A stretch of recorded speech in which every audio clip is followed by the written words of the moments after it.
In today's video, I'm going to guide you how to set up Ignite Wi-Fi pods. The process is very simple, you just have to watch the video till the end.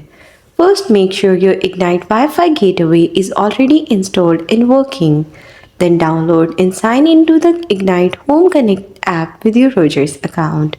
Once you are logged in, turn on Bluetooth on your phone so it can detect the port nearby.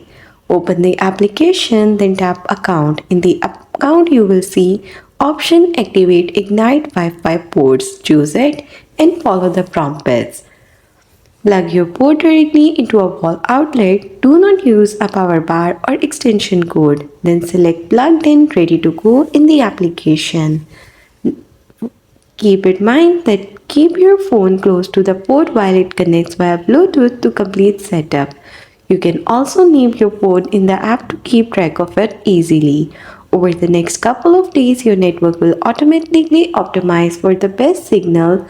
If you face any issues, open the app's network section to check port status or get help fixing your problem. And that's all. That's how you will be able to set up your Ignite Wi-Fi pods.